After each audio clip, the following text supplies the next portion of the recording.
Hello दोस्तों, स्वागत है आपको शिक्षा सूत्र पर। आज हम बात करने वाले हैं एनसीईआरटी क्लास 8 की अध्याय 9 की, जो कि क्या होगी, घर्षण। तो चलिए हम लोग बिना समय गंवाए हुए क्या करते हैं, वीडियो को शुरू करते हैं। तो फर्स्ट नंबर क्वेश्चन कह रही है, जब हम केले के छिलके को क्या करते हैं, छिलके पर जब कदम रखते हैं तो हमें नीचे क्यों गिरते हैं। तो ऐसा इसीलिए होता है क्योंकि केले के छिलका चिकना होता है और इस पर घर्षण इतना कम होता है कि हमें खड़े होने के लिए एक पकड़ नहीं मिलती है। अब हम लोग इसके एनसीईआरटी की लाइनों की बात करें तो एनसीईआरटी की लाइनें करिए। एनसीईआरटी की तो लाइनें इसमें नहीं दी गई है, बट एनसीईआरटी की लाइनें द्वारा इसको फिगर से बताया गया है। तो इसमें बताई गई है कि देखिए, जिस तरह से क्या है, केले के छिलके है, उस पर क्या है, पैर अचानक पड़ता है तो इसमें इतना फ्रिक्शन होता है, इतना घर्षण होता है कि जैसे ही आपका पैर पड़ेगा तो क्या होता है, गिर पड़ते हैं। तो इसीलिए इसमें क्या होता है, केले के छिलके पर घर्षण फ्रिक्शन बहुत ज़्यादा लगता है। वही हम लोग नेक्स्ट क्वेश्चन की बात करें तो नेक्स्ट क्वेश्चन कह रही है,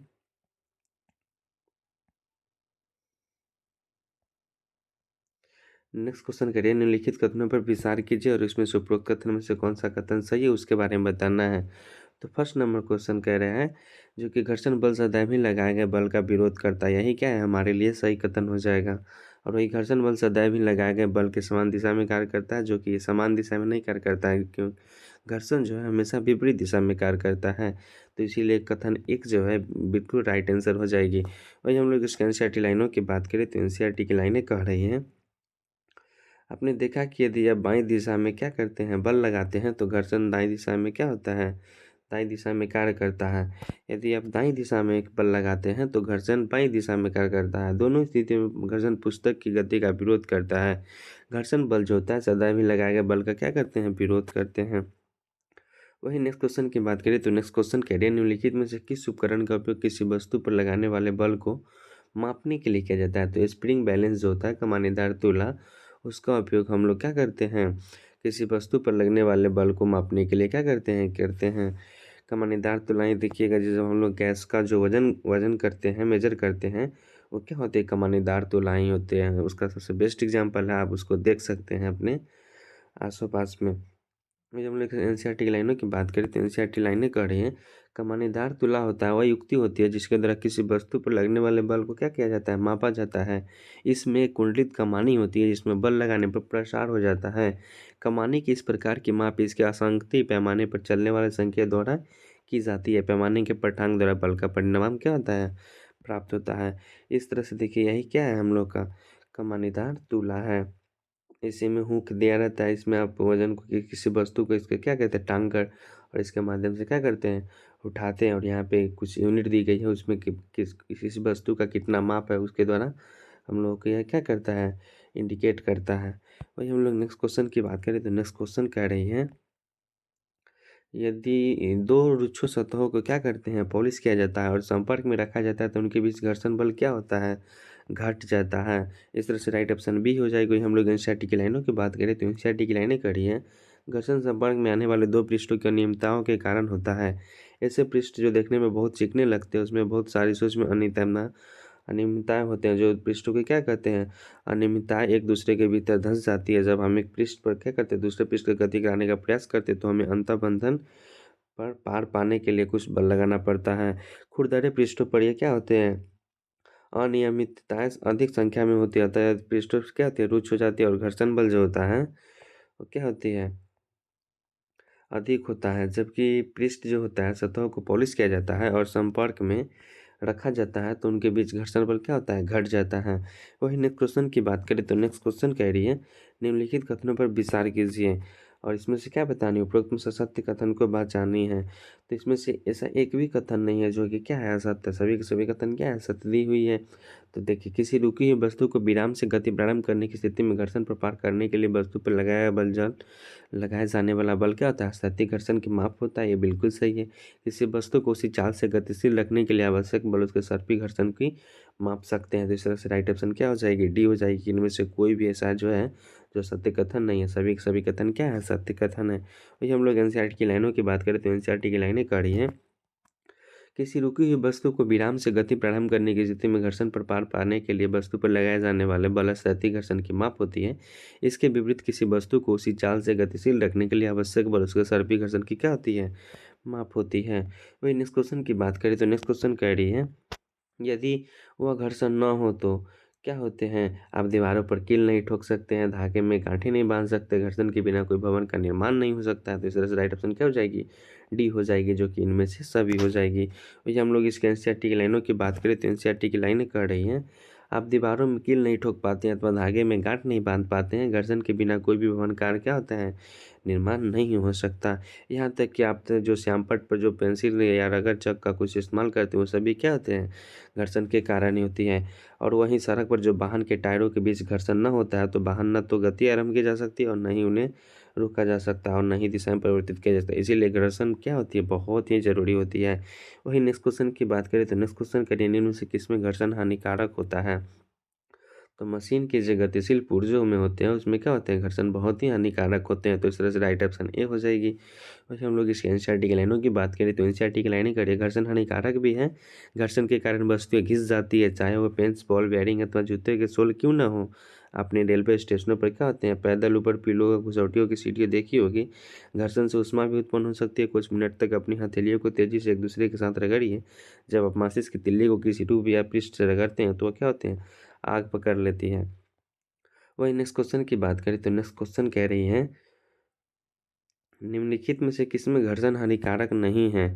तो हानिकारक जूतों को सोल में नहीं होती है, पेंच में, और इस तरह से और ऑप्शन दी गई है, जैसे बॉल बेयरिंग, ब्रेक लगाने में। तो इसमें क्या होता है? ब्रेक लगाने में जो होता है हानिकारक नहीं होते हैं। वही हम लोग नेक्स्ट क्वेश्चन की पहले उसके एनसीईआरटी की लाइनों की बात करें तो एनसीईआरटी की लाइनें कह रही है, पिछले अनुमान में अब देखा था कि कुछ परिस्थितियों में घर्षण क्या होते हैं? वांछनीय होता था। खांचे जूतों की फर्श से पकड़कर बनाते थे, इसके जिसके कारण आप चलते थे तथा सुरक्षित रहते थे। इसी प्रकार कारों, ट्रक और बुलडोजर के टायर भी खांचेदार होते हैं, जिससे सड़क की उनकी क्या होती है? पकड़ अच्छी बनती है। वही नेक्स्ट क्वेश्चन की बात करें तो नेक्स्ट क्वेश्चन करिए, कैरम बोर्ड पर महीन पाउडर क्यों छिड़का जाता है?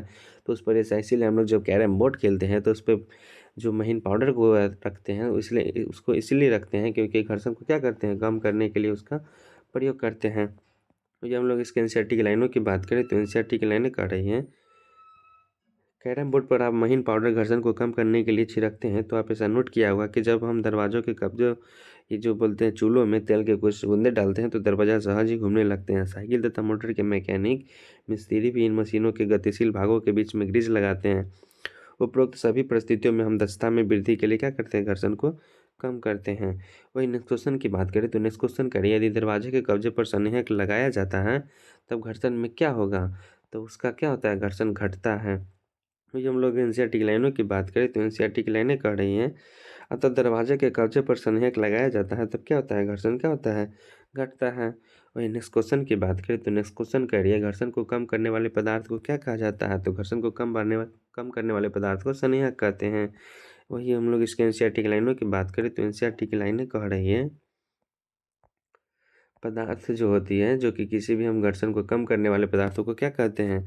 सनेहक कहते हैं। कुछ मशीनों में सनेहक के रूप में तेल का उपयोग न करने की सलाह दी जाती है। वहाँ पर घर्षण कम करने के लिए गतिशील पुर्जों के बीच में वायु की गति का उपयोग किया जाता है। वही नेक्स्ट क्वेश्चन की बात करें तो नेक्स्ट क्वेश्चन करिए, जब कोई निकाय दूसरे निकाय की सतह पर क्या होता है?